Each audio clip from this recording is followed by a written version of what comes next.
There is a moment in every human life when something quietly begins to feel different, but you cannot explain it with words. It is not sadness. It is not happiness. It is something deeper, like a soft realization that the person you have been for so long does not fully fit you anymore. And most people ignore this feeling. They push it away. They distract themselves. They convince themselves that nothing is changing. But if you are here right now, something inside you has already started waking up. And your past identity does not like this. It does not like awareness. It does not like reflection. It prefers you busy, reactive, emotional, and unconscious. Because your past identity survives through repetition. It survives through habits you never question and thoughts you never challenge. It survives through the belief that, this is just who I am. But what if that was never the truth? What if that identity was only something you built over time, not something you truly are? In the teachings of Buddhism, there is a powerful understanding that most people misunderstand at first.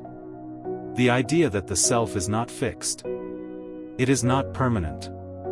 It is not a solid thing moving through life. Instead, it is a collection of thoughts, emotions, memories, and reactions constantly changing from moment to moment. Nothing about it stays the same. But the mind does something very subtle.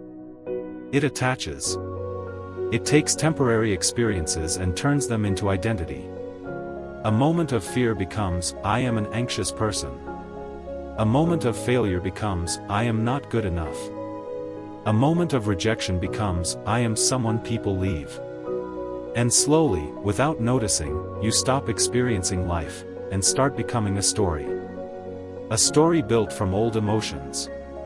A story repeated so many times that it starts feeling real.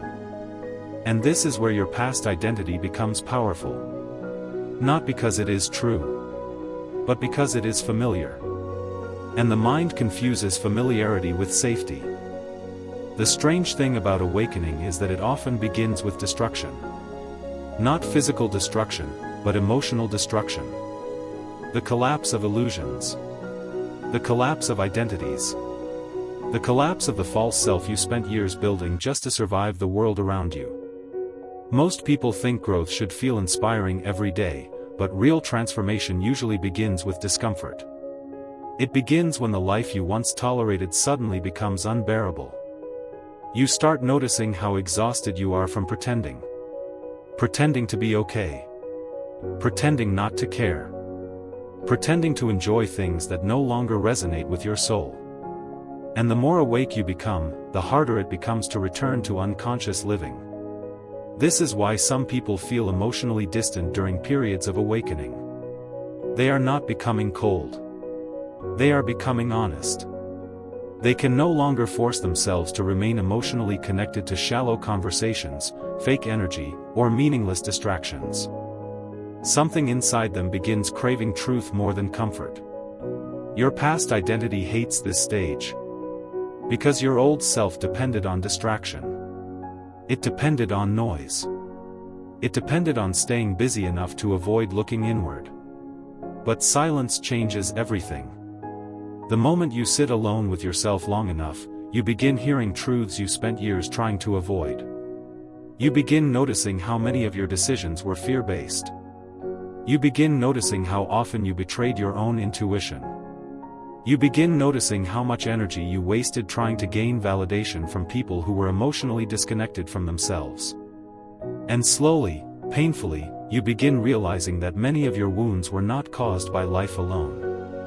They were also caused by abandoning yourself.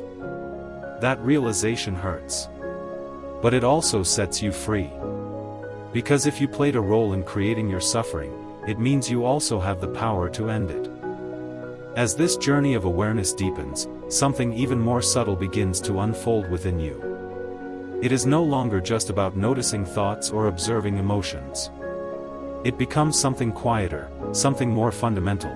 A shift in how you relate to yourself entirely.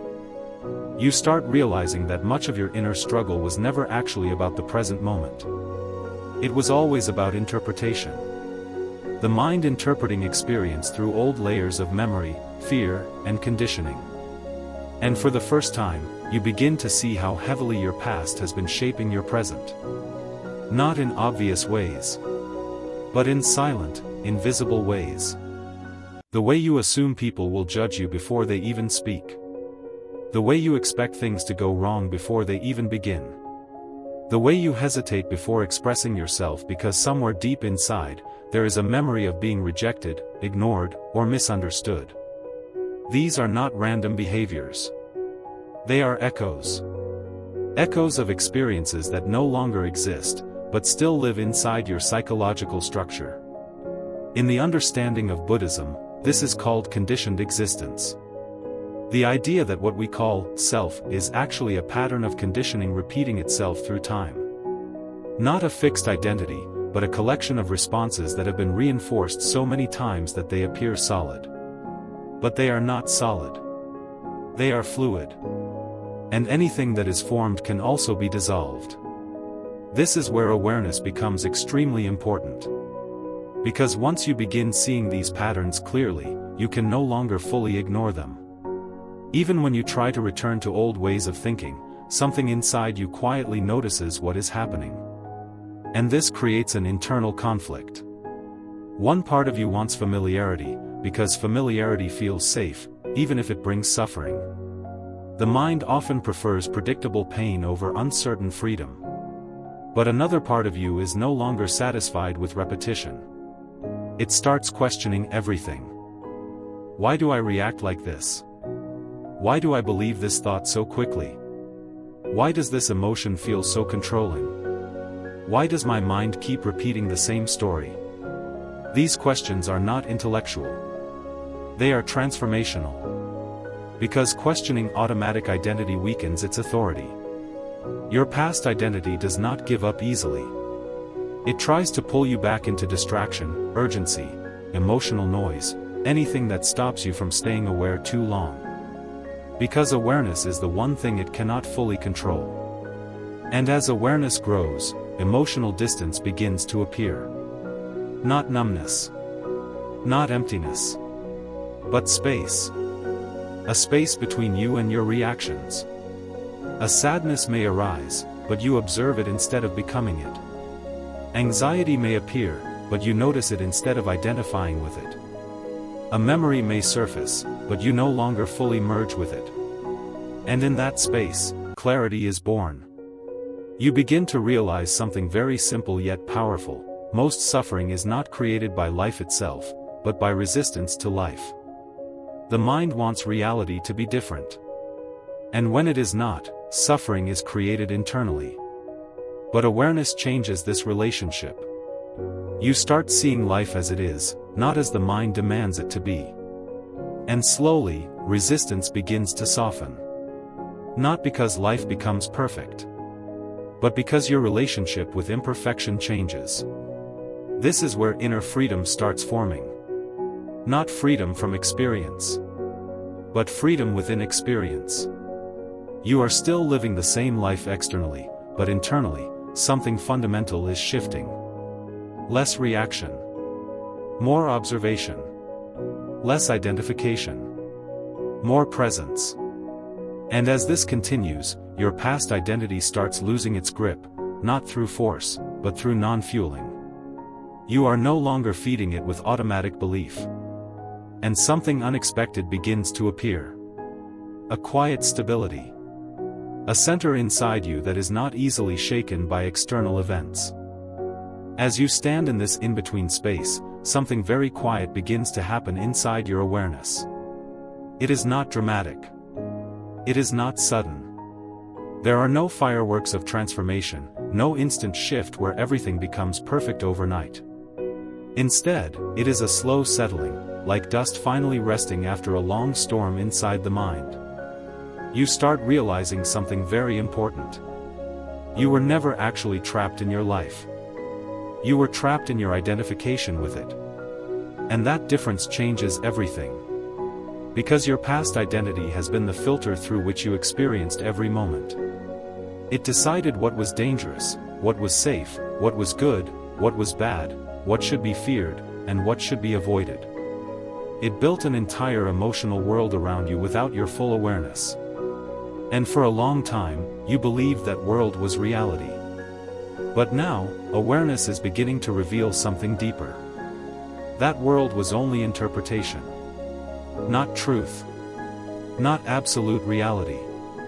Just conditioned perception. In the understanding of Buddhism, this is the moment where illusion begins to weaken. Not because life changes, but because perception becomes clearer. You stop seeing through the lens of fear as much as before. You stop reacting automatically to every thought. You stop assuming every emotion defines your identity. And slowly, something very powerful begins to emerge. Freedom. Not external freedom. Internal freedom. The freedom to observe without becoming. The freedom to feel without drowning. The freedom to experience life without constantly labeling it through old emotional conditioning.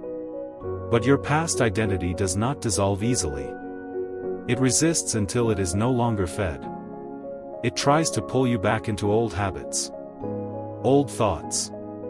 Old emotional reactions. It whispers, "This is who you are." It whispers, "Don't change too much." It whispers, "Stay safe in what you already know." Because from its perspective, survival matters more than growth. Even if you try to go back to old patterns, you will notice something has changed. They no longer feel the same. The same habits, the same distractions, the same emotional cycles, they lose their intensity. Not because they disappeared, but because your awareness is no longer fully absorbed by them. And this is the beginning of true transformation. Not becoming someone new, but no longer being fully controlled by who you were. You begin noticing space in your reactions. Space in your thoughts. Space in your emotions. And in that space, you find something you were searching for in the outside world for so long: peace.